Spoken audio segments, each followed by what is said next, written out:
All right, class, this is going to be the first of two lectures on inequalities and intersectionality. I preface this by saying, really this whole course is about inequalities in the United States, but this is going to give us some, again, more foundational language in which to think about these topics, as well as give you some ideas as to where you would like to go with your later papers in this course.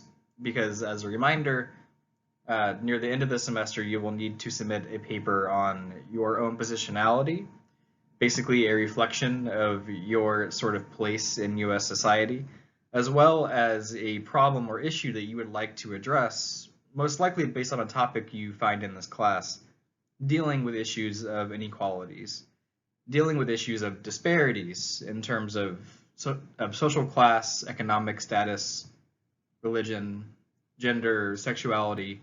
It's really up in the air, but just know that all of these topics in some capacity intersect with each other. Oftentimes you cannot look at them in isolation. However, in scholarship, this is really hard to do effectively because if you acknowledge that everything does influence everything, which really is reality, it is really hard to say, for instance, that this is the reason you are seeing this particular thing in your field site. This may sound confusing, but I'll give you some examples, especially in the next lecture planned for Wednesday. So a few weeks ago, I had given you a presentation, a sort of mini lecture on your upcoming assignments, and as part of that, I also identified an area on Canvas where you can choose your gender pronouns. Their options currently are a little limited, but if you would like to do so, basically whenever you're writing a post, for instance, it will say next to your name the gender pronouns that you identify as. This is a good way to, for instance, be an ally and make it more normalized that people express their gender pronouns. That being said, it also is perfectly valid to not want to express your gender pronouns, either due to discomfort with doing so or fear of, for instance, being outed. Those are also very valid ways of thinking about this topic. Now, whenever I would do this in person in the classroom, and I would have everyone identify with their gender pronouns if they chose to do so, oftentimes individuals that are cisgendered, so a person's identity identifies with their biological sex, would feel some discomfort in doing so, or they wouldn't understand the point of this. I argue this is because, and the science argues this is because, these are the norms and expectations we have about the world. I'm a man, right? So why do I need to say he, him, his? I'm just a man. However, you can identify as, for instance, a man, but choose they, them, theirs pronouns, either out of wanting to be an ally or just because you feel more comfortable with that pronoun set. Again, completely valid. All of these examples are completely valid. It's just the fact that a lot of these are not normalized yet. It's not normalized that you identify explicitly your gender pronouns. That is why Canvas, I'm assuming, is sort of facilitating the ability for you to choose your gender pronouns now. Because, for instance, when you are writing a post on Canvas next to your name, if you choose the gender pronoun that you identify as, it will say it next to your name. In a sense, starting to normalize this being a more explicit and openly discussed, or at least acknowledged, discussion. I am a feminist anthropologist, among other labels that anthropology likes to give themselves. That being said, it is important to understand feminism and its roots because this really is also a critical perspective that anthropology pulls from, whether they really think about it in terms of feminism or Marxism as another example. So largely, Western feminism developed as the concept of equality for all, regardless of gender, so-called race, or ethnicity. However, in the history of the US, of course, this largely became a hot button topic even in its inception and formulation because there were really very real racial and ethnic barriers in terms of power and inequalities, which of course are still happening today, but they were just talked about differently in the earlier periods of this. Or they were left out of the discussion, which we'll get into in a second. So as I said, feminism takes a critical perspective, pointing out disparities to promote positive change. So it is critical, but also applied in nature. You were saying there is very real inequalities concerning the gender gap, men getting paid more than women. that implicitly is also saying that we should try to fix this. It is applied in focus. How can we get this more normal and equitable for everyone? However, feminism is also a social movement. Actually, you can think about it as multiple social movements that sometimes converge and sometimes diverge. And it is also a research approach. When I'm saying critical feminism, I am talking about really one central thing that most people that identify as a critical feminist kind of all say the same thing.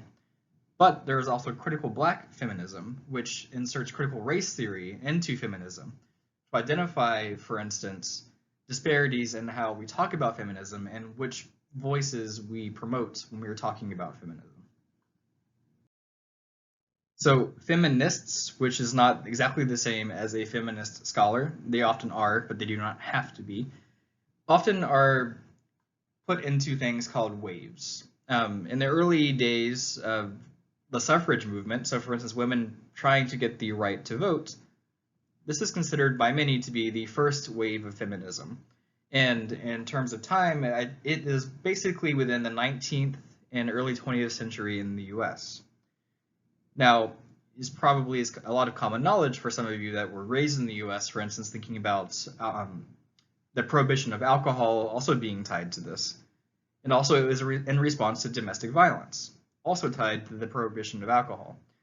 A large reason alcohol was first banned in the US was due to these early feminists and prohibitionists saying that alcoholism was contributing to domestic violence against women and gender-based violence, really.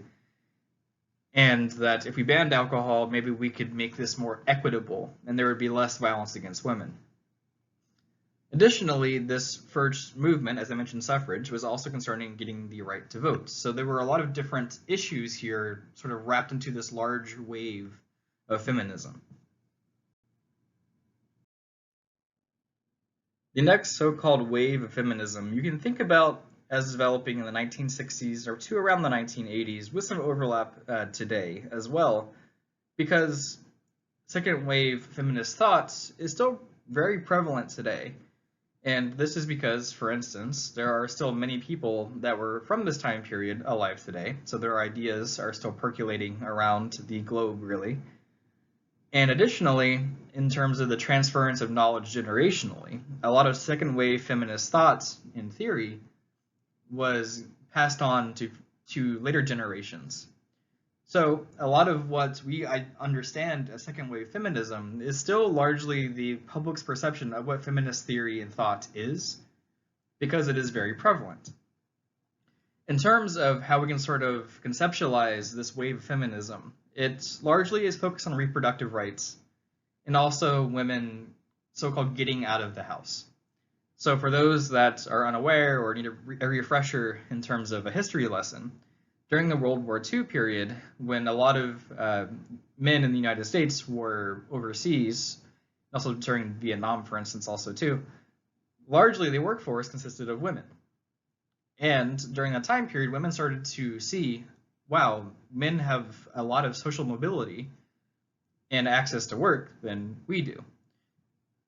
So women were more mobile. They were getting out of the house, and the house was also a gendered understanding and role that women sort of quote unquote belonged to during this time period, versus being the good housewife. However, when men started to return from the war, they expected to be able to go back to the jobs that they once held. What ended up happening is a lot of jobs that women started to become very proficient in and comfortable doing started to, for instance, fire them and hire men, because that was the old norm, basically. However, women argued that you can't restrict our newfound freedom, basically. And this created a lot of different issues and debates and protests in the United States. Additionally, second wave feminists really critique the over-sexualization of women in ads and pornography. This is a really important and probably the most commonly understood aspect of second wave feminism, is this over-sexualization of women. So for instance, on this ad here on the right, and pay attention to this, especially when I'm talking about the next slide as well, You see a woman here holding a sign that says, "Welcome to the Miss America Cattle Auction." And her right sign says, "Break the dull steak habit." And it basically sequesters the female body and physique into sort of choice meats like you would cattle. Second wave feminists argue that as you objectify women, you just see them for their body parts, basically. You detract from and reduce their humanity, basically. So they critique this sort of understanding of gender roles and gender and power relations by saying that men objectify women. And to a certain extent, women internalize and make okay this objectification also, as they are bombarded with ads and pornography also too, sort of showing the perfect woman or how women should behave in the bedroom and also elsewhere. Third wave feminism, sometimes considered to be in contrast to second wave feminism, developed in the 1970s really, and it is still commonly understood as the current wave we are finding ourselves in today. Now, think of the time period in which this started, the 1970s. This is basically right at the tail end of the so-called sexual revolution in the United States, where men and women started to become more comfortable with their sexuality, but especially women, and women as also sexual beings, because we all are sexual beings in that sense. But they were told, women, that you were supposed to suppress that sexuality. Third wave feminism, in contrast, says you should be able to embrace your sexuality as well, because that itself is emancipatory and allows you to have more freedom. You are less restricted and told what to wear, as an example. That being said, think about what the image on the right is trying to convey, and then what the previous image is trying to convey. There is a so-called feminist war that is still sort of going on today with the anti-porn feminists of the second wave feminist movement and the sex-positive feminists of third wave feminism. I'm also talking about these waves as in they are sort of monolithic entities, like you are either a third wave or a second wave feminist, but of course there is going to be some nuance and some overlap as well. But both of these perspectives are trying to say that women are being told what to wear and what to do. They're just coming up with a different solution to that answer. To an anti-porn feminist, if you reduce the amount of porn there is, for instance, men will have less toxic expectations of women. If they see them as non-sexual objects, they will have less expectations of women as sexual objects. Sex-positive feminists say that we should be able to walk around in what we want and do what we want to a large extent. And that itself also is a means to free us from the patriarchy, in a sense, or at least identify the hypocrisy of the patriarchy. So look at the signs here, and then think of Abu Lughod's reading of "Do Muslim Women Need Saving?" Think about what the sign here is saying. Muslim women, let's get naked. I'm a woman, not an object. That sign in particular, think about that, and then think about the previous slide. Both signs say the exact same thing, essentially. They're just coming at it from a different direction. There are some current debates concerning if there may be a fourth wave sort of brewing right now, and there are some really valid reasons for thinking about this right now. For instance, developing as a response to critiques of third wave feminist leadership and discussions being exclusionary of LGBTQ+ and minority perspectives. What this is trying to say is, again, think of that previous slide. What kind of faces and bodies were you seeing there? All white women, yes? This largely has been the face of feminist movements since its inception. This was something that white women supposedly were championing as the leaders in feminist movements. However, this is exclusionary of different perspectives and minority perspectives. So for instance, critical black feminism critiques largely a whitewashed version of feminism that we sort of understand today in terms of what kind of scholarship we cite. So a lot of the times, even though black feminists are saying the same thing, what was happening in our history is that we were citing white women feminists largely. And additionally, white feminists, without really even meaning to do this, We're saying this is the experience of all women. All women are oppressed equally because we are women. However, if you take this into an intersectional point of view, if you are a black woman versus a white woman, there's going to be an extra layer of disparities and racism that can shape your experience of being a woman. Add on additionally, for instance, if you fall within the LGBTQ plus sort of spectrum, or you don't identify as a certain gender, as an example too, but you are female passing, as an example, how people think about you is going to be shaped by their expectations of how the world works and how the world really should work. As I'm saying this, think about the stereotypical feminist in your mind. What do they look like? What is their skin color? What is their haircut like? Are they straight or gay?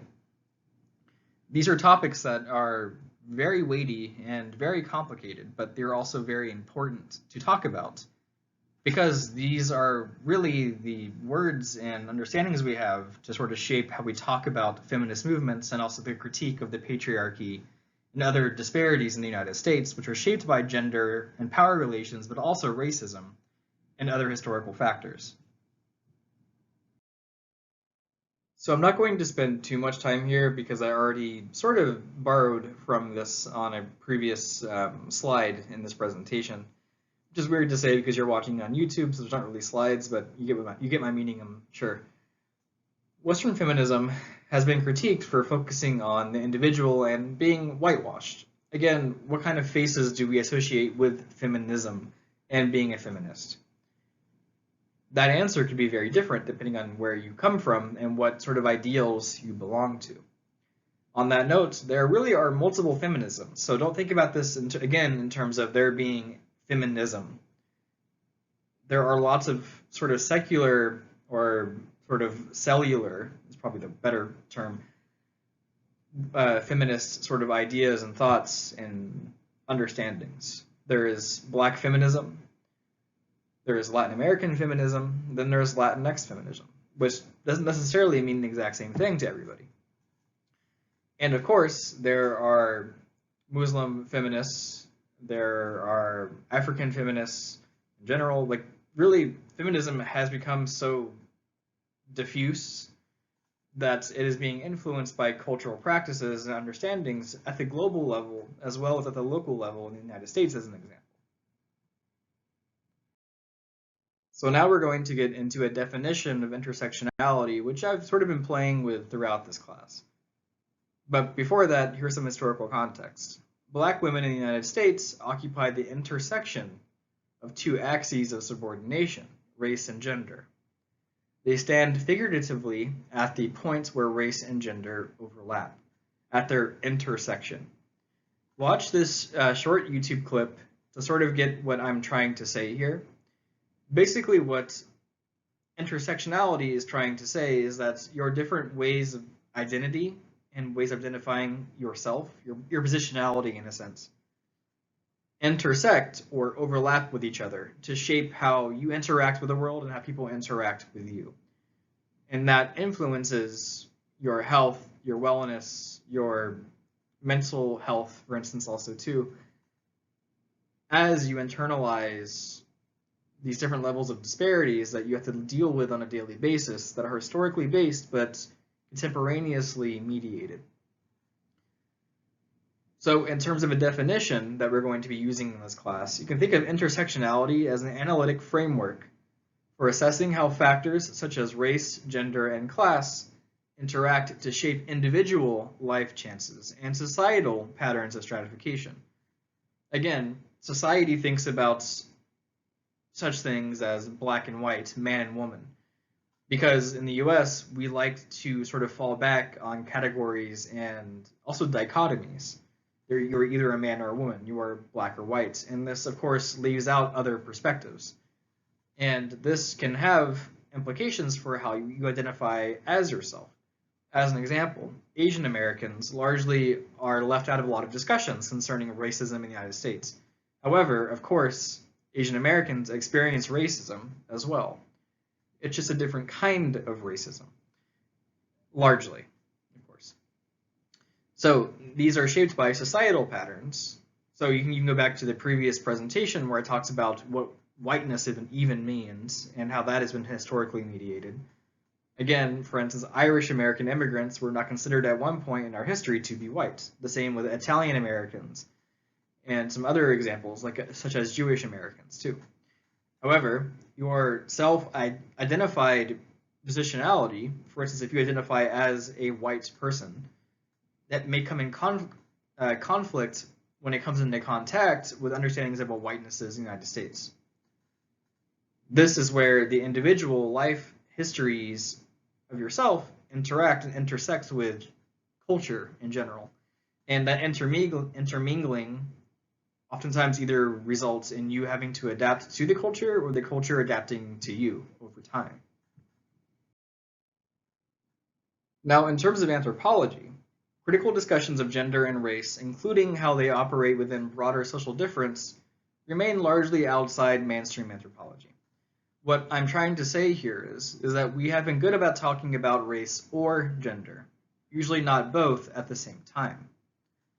To provide an example of this, my work concerned the Zika virus, a mosquito-borne disease that also can be spread sexually in the country of Belize. I primarily was talking about the experiences of women in the country having to navigate this uncertain space of the government telling you to not get pregnant because of Zika concerns, while also not providing ways to prevent pregnancy or to have an abortion, as an example. So I largely started talking about the economics of the country and how, for instance, it was very costly for women to travel outside of the country to receive an abortion, or to, for instance, buy condoms, when oftentimes condoms were never really favored by men in my study either. They don't like to wear them, essentially. And this has been seen also in the larger data set for Belize in terms of STIs and STDs. What I'm talking about here really is gender, and also gender power relations and economics. What I left out of my previous research is really a discussion of race. I'm talking about men and women, but which men and women am I talking about? Am I talking about Black Belizeans? Am I talking about mestizo Belizeans? There are lots of different also racial categories in Belize that don't line up with that of the United States either. And perhaps that discomfort, or me not wanting to reify any sort of racial understandings about how people should behave, resulted in me not talking about race. I wasn't really engaging with it. I'm kind of race blind in my research. This often happens in research, not just anthropology. When you're hearing reports about, for instance, violence against women, yes, all women experience violence, but which women experience it more than others? And that often is minority individuals in the United States. So anthropology, and other disciplines, to be fair, has a really hard time with approaching and talking about both race and gender. As I mentioned earlier, the more sort of variables you tack on to your research, the harder it is to really say what is happening here. It's better research if done effectively, it's just incredibly difficult to do. So anthropologists, largely, as an example, feminist anthropologists, focus on the experiences of women. But again, what women are you talking about? I have a quote here from my research from a participant. He was a garbage collector, basically, on the island. And he said, "Man, you are wasting your time going that way," as I'm walking through the island towards a certain part of the island. That's the Black neighborhood. They don't give us trash cans there. Manny identifies as a Black man, and what he is saying is I'm going around the island trying to find out where they are putting garbage cans, because litter is a risk factor basically for mosquito breeding. He says there are no trash cans in the Black neighborhood because the government does not provide free trash cans to this neighborhood. To Manny, this is a racial issue, and not something that I would have found out if he didn't bring it up to me. It's not something I asked. It's something he gave to me without really thinking about what that means for my research. To Manny, he just says, oh, what's the point of going over there? They don't give trash cans to the Black neighborhood. But what that tells me, at least in terms of Manny's perspective, is that there is a racial disparity in the distribution of waste services on the island, basically. This gets into environmental justice, another sort of theoretical perspective that says that certain groups or communities are favored over others in terms of their built and social environment. We will make sure the rich area of the island where tourists go to, largely white tourists go to, has adequate waste management services. But we don't really need to worry about that in the islanders' neighborhoods where they actually live, because it's out of sight of the main thoroughfare, basically. There are injustices in the environment which are built on social understandings of the world and cultural factors, which can influence health and wellness, and they become internalized by individuals living in such communities. Manny, for instance, internalized these multiple layers of environmental injustice and racism, and also economic inequalities when I was just walking through the neighborhood and he knew that I was looking for garbage cans, as an example. All right, we're going to get a little philosophical here, so bear with me. There is also an important discussion here concerning conceptions of self and also personhood. In Western philosophy, personhood and free will are largely creations of Western thought and may not reflect an objective reality. For instance, in the United States, our conception of free will and freedom largely developed from understandings of free will in the Bible. You are an individual person. You have free will to enact decisions. You have the agency to do whatever you want. Intersectionality, as a product of Western thought, has been critiqued for focusing on individual subjective experiences exclusively. But this is changing over time. Many non-Western cultures emphasize the family or society, not individual personhood. If we study other cultures, we must also consider this. The United States is a multicultural society. Not everyone has the same understanding of how the world works and what it means to be a person. For some cultures, you are a product and a part of a larger family structure. That family goes above everything else, including your own personal autonomy. You must provide for your family. You must be a good citizen so that your family is not disrespected or slighted by your decisions. You are the son of a familial structure. You are the daughter of familial structure. And that's going to influence how you see yourself in the social ladder of society, and also how you should present yourself to other people. I mention this because intersectionality, again, has been critiqued, coming largely from Western thoughts, as focusing on the individual. It's easier to talk about, for instance, the experiences of a black male in the US who may be gay. That is him. We put a bunch of labels on him. It is harder to say that the reason you are doing this is because of familial practices which shape your ideas and ways of thinking about the world, and it also shapes your own positionality at the same time. Complicated, I'm sure, but sort of think about what this is trying to say about even something that we take for granted, such as free will and personal agency, because it is not a universal understanding across every culture.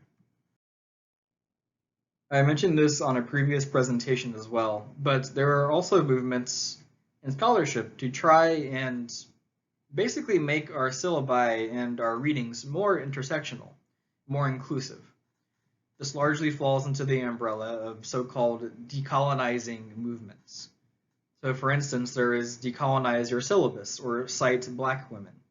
Both of these movements are trying to say, historically, we are only citing certain scholars. As an example, in classical literature, we talk about largely white men and their writings. When we are talking about classical music, we often play symphonies created by white men. But this excludes other perspectives that are equally as valid. They just don't get as much attention as well. What, for instance, Cite Black Women is trying to say is, okay, this black scholar is saying something different, or maybe even the same thing as this white scholar. Why do you continue to reproduce knowledge created by the white scholar when a more diverse body of knowledge would be better for your education. It's more inclusive and also more encompassing and also more expansive. You may learn things that you would not have learned from citing the same scholarship over and over again and reading the same scholarship over and over again. You're only reproducing that same body of knowledge. Before I engage with this article concerning Black women's erasure and sexual violence on college campuses, I would like you to pause this presentation and watch an 8-minute TED Talk, the very first link here at the top, concerning intersectionality. I think to some degree it would be hypocritical of me to not include the perspectives of Black voices in this presentation. I identify as a white man and I am white passing. That's how people see me. So if I'm sitting here behind my digital podium and talking about the experiences of Black women or Black individuals in the US, it is sort of my responsibility to do this effectively is also to incorporate the perspectives of individuals that identify with those communities. So pause this video and watch at least the first 8 minutes of this TED Talk. It's very salient in terms of what's happening today. And also it can give you sort of foundational understanding and language in which to think about these issues. So I'm pausing here briefly, but then I'm going to assume that you watch that first 8 minutes. Okay, so as the article says, a race-neutral approach to policy and programming development where victims and survivors are never contextualized regarding salient legal and sociocultural histories between different racial groups of women in the USA. This very long sentence is saying that when we talk about victims and survivors without contextualizing them, we are practicing in some degree erasure of their perspectives. There are very real barriers and also perceived barriers to reporting sexual assault on college campuses. For instance, as you've probably heard in either an introductory module when you entered the university or just heard the topic brought up, sometimes victims or survivors internalize their experience as somehow they were at fault. Additionally, sometimes when you do report sexual assault or violence, you could feel that you are either airing out what happened to you when you'd like to keep it personal, and that can cause more trauma in itself, or you can believe that if you do report, nothing will get done, or your name will get dragged out in the public for everyone to see. In terms of nothing getting done, this also has racial implications and barriers, as the article went into great detail.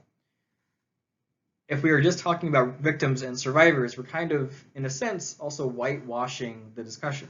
We are talking about the victim, the survivor. We're not talking about, for instance, Black women experiencing higher rates of sexual assault on campus. We're just talking about assaults on campus. That extra layer of intersectional disparity is important to contextualize, because otherwise we are just talking about women in general. And again, the experience of every woman is not the same. Many women can and will experience sexual assaults in their life. But there are other factors that can influence the consequences of the sexual assault and also the rate of sexual assaults among communities. And you can think of the college campus as a large multicultural community. That's really what it is. But the policies, almost by necessity, have to be very much cut and dry or agendered or asexual as well. There has been a movement to change the focus on the rape survivor, as an example, onto the perpetrator of rape. And there are a lot of merits to doing so. Putting the focus on the rapist in terms of, and instead of the person that has been raped, has a very real function in terms of how we think about this issue cognitively. The focus of even the sentence of us talking about, for instance, sexual assault can influence how we think about it, either a passive or a very active act. There's a scholar here I'm going to have you also watch for the first 8 minutes, again, at a minimum, And he goes through this sort of ways of us thinking about the language we use when we're talking about sexual assaults in the United States.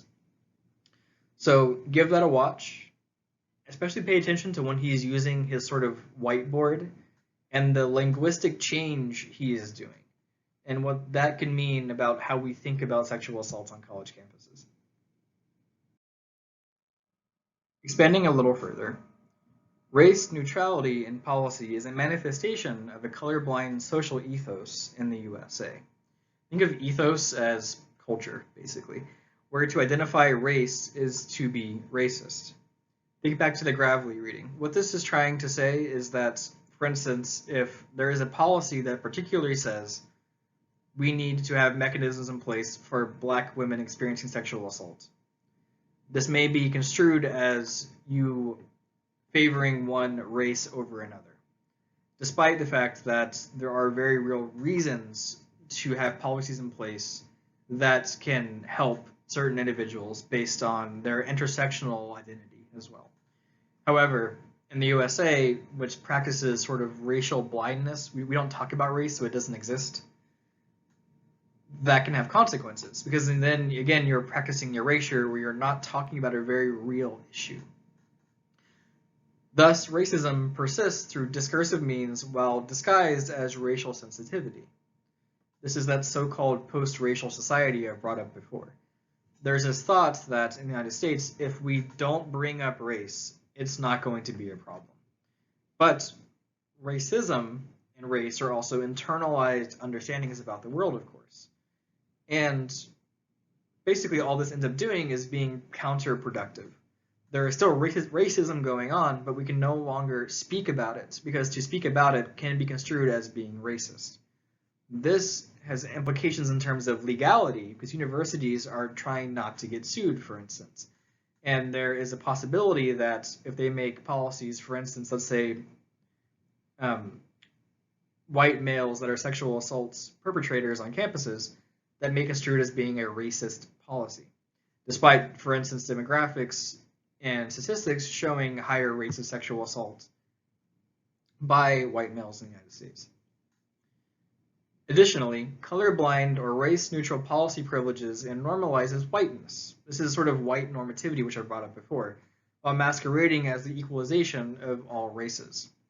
Again, the sort of expected norm in the USA is that you are a white individual. This, of course, is not the case, but think about also who policymakers largely are. The majority of policymakers are white males. So they see the world in terms of the lens of being a white male. That biases their way of thinking about the world. Without meaning to do so, it just happens. This is not to say that every white man is inherently trying to enact policies that are detrimental to other genders or ethnicities, but there's something about their upbringing, this applies to all of us, which shapes our way of thinking about the world. I do this thing, so this is how you are supposed to do things on a certain topic, as an example. By not accounting for racial difference, sexual violence policy often promotes the sociocultural values and understandings of such violence from the perspective of white heterosexual women as well. Think about this in terms of heteronormativity. There is also white normativity. You are either a man or a woman, and you're either largely black or white. And that being said, pulling from that discussion, the sort of modal woman we think about in the United States is a white woman. That's what we see in advertisements. That's what we see in terms of talking about feminist movements as well. This is not an entirely white woman's movement in feminism, but that largely is the podium and platform we are providing to discuss feminism. It is the face of feminism, basically. This, of course, is changing over time, but we're talking also about history. Remember, you can't really disentangle history from politics, from history from culture. They're all intertwined and they come together and compound each other to influence how we think about the world and the policies that are enacted, which have consequences on our physical bodies as well. There is another term here, and it's called hidden curriculum. It is the unwritten, unofficial, and often unintended lessons values, and perspectives that are taught to us. It is a mechanism of hegemony. Remember, hegemony basically is us implicitly giving power to policymakers or authority figures. Since we give them power, they have the ability to enact policies that can influence our social status, our own biology even, and our way of thinking about the world. In terms of, again, citing Black women, if there is a hidden curriculum of only citing white men, this is never something that is written on a syllabus, I'm going to cite only white men. But if every scholar is a white man, this implicitly starts to change our perception of who a scholar is and what is valid research as well. This applies also to the hidden curriculum of whiteness being embedded within sexual assault policy in higher education. The assumed victim of sexual assaults in policy is a racial individual. But, as I mentioned on the previous slide, when you don't talk about race, what ends up happening is you only really think about one race, that is the white race in the United States. Powerful and pervasive ideas of Black female promiscuity and, by contrast, white female purity ultimately reinforce existing structures of power in our society, and is a form of colonial misogyny and white supremacy. This is a very loaded statement, so let's think about this for a second. There is a pervasive thought that Black female or women individuals are promiscuous, and this is contrasted by this cultural understanding and perception that white women are more pure, or that their purity needs to be maintained. This, of course, does not reflect in the actual reality, but these are sort of stereotypical, very problematic understandings and expectations of other groups and individuals. This, of course, is rooted in racism in the United States and colonialism in the United States also too. There was the hardy Black body versus the fragile white body. We must protect white women. We don't need to be as cautious when we are dealing with Black men or Black women. This even applies to slavery in the United States, of course. It's really hard to disentangle this historical context because it has shaped the very real consequences of a topic including sexual assaults on campuses, seemingly very divorced from slavery hundreds of years ago. But these understandings build on each other, and culture changes sometimes very slowly over time, and very real disparities due to racism and sexism can come together and converge to influence our understandings of the world and the consequences of those understandings as well.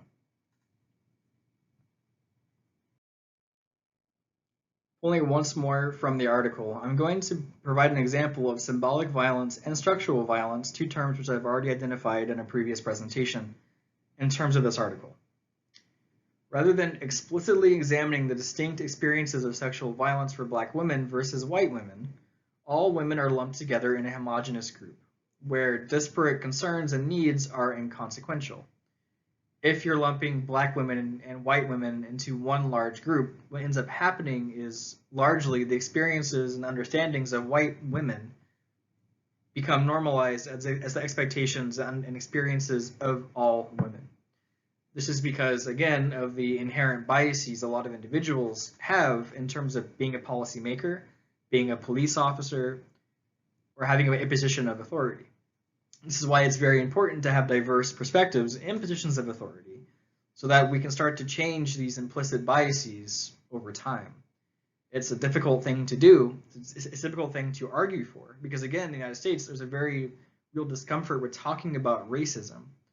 Again, if we bring it up, that sort of invokes that white discomfort with the topic. But that discomfort is also a space for us to start to change perceptions over time. In terms of structural violence, this is most evident in terms of policy. If policy and programming pay no mind to the reality that Black college women may feel pressured to be silent about their assaults, then Black women will never be adequately reached for support. If we're not talking about the experiences of Black women in sexual assault policy, then Black women may feel there is no venue or avenue in which for them to talk about this topic. Enacting violence on them through a combination of symbolic violence in terms of racism, implicitly or otherwise, as well as policies in place that are so-called agendered or a-racial. That's it for now. I've been hitting you guys with some longer lectures, and I also gave you 2 TED Talks in this presentation. I think that's sufficient, and you get the point. Remember, the quiz opens today, Monday, September 21st, and will close midnight, September 27th, my birthday, coincidentally. I'm giving you a little extra time, not because I think you need it, but because really, why not? And there's really no rush for you to submit this. Just make sure you submit it.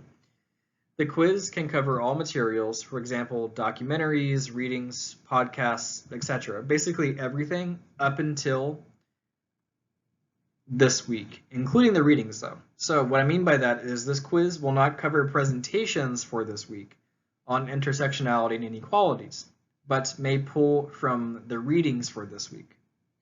So for instance, sexual assaults experienced by Black women on campuses may be a quiz question. Not to say that there is a question on that quiz, but just giving you an example.